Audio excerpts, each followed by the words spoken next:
Today I'm sharing my illustration process from scratch, designed for beginners so you can discover ideas that will help you shape your own style. The first thing I do is look for references. Honestly, Pinterest inspires me a lot. One trick you can use is letting your algorithm fill up with the kind of images that spark your creativity. Most of my boards are about poses, colors, photography, and art in general. This helps me collect ideas for my illustrations. Colors especially inspire me so much, and I feel they become part of the style you build as you gather what you love and what works for you.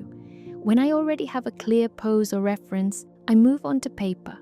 For this example, I focused on a young man with a cat on his back, just for illustrative purposes. I always start with the head and then add details. I draw a guideline for the eyes because those lines help give a sense of three-dimensionality to the face so it doesn't look too flat. To imagine the body, I rely on simple shapes. I like to think of it as a cylinder or an elongated oval. That base shape helps me place arms or legs that overlap, and then I refine the pose and add extra elements. In photography, the focus is often only on the main subject, but I enjoy adding context. What is this character doing? How can I complement it with a Bible verse? For me, an illustration works best when the elements tell a story together instead of feeling like isolated parts. Here's a personal tip. Let your lines be a little crooked. Art doesn't demand perfection. It asks you to enjoy the process and convey a message. That touch of chaos gives an illustration its soul, and it has become part of my style. Once I feel comfortable with the sketch, I move on to digitizing it. I take a photo of my sketchbook and open it in Procreate, which is by far my favorite app. It's easy to use and only requires a one-time payment, unlike Adobe's subscription model, which can get extremely expensive over time. In Procreate, the first step is choosing your canvas. Think of the canvas as your digital sketchbook. You can set it in millimeters, inches, or pixels. I usually work with A6 size because I'm planning a future series of collectible cards. It's important to set the right canvas from the start, since Procreate is pixel-based and you can't scale up later without losing resolution. Inside the canvas, you'll find the basic tools. At the top left are the settings, selection, and move buttons. On the right side are the brushes, the smudge tool, the eraser, and the layers. I import my sketch from the gallery and center it. Then, in the sketch layer, I change the mode from normal to multiply.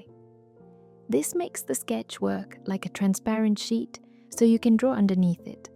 I also lower the opacity so it doesn't get in the way. From there, I create new layers. I usually start with the face, using the dry ink brush that comes with Procreate. With this brush, I do most of my line work and coloring. For skin, I prefer to fill in directly without texture, but for clothing, hair, and eyebrows, I love the texture of this brush.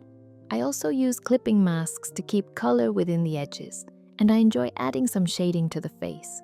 To do this, I pick the base color and darken it by holding my finger down on the area, which gives me a deeper, more natural shade.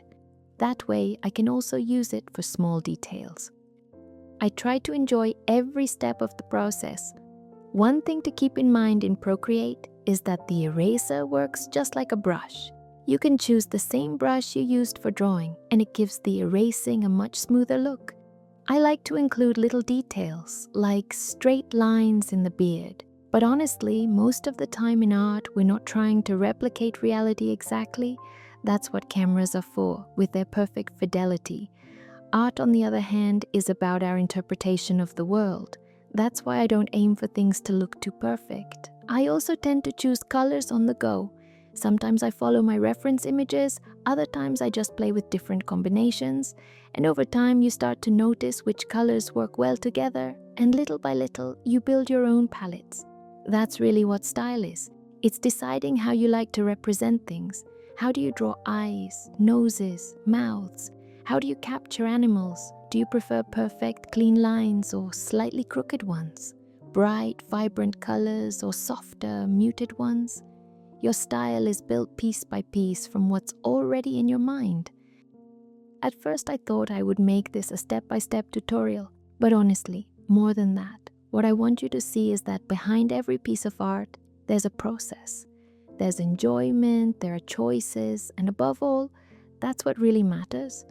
I'd love to know, what part of the process inspired you the most? And if there's anything that wasn't clear, feel free to ask in the comments. I'll be happy to answer your questions so we can keep learning together.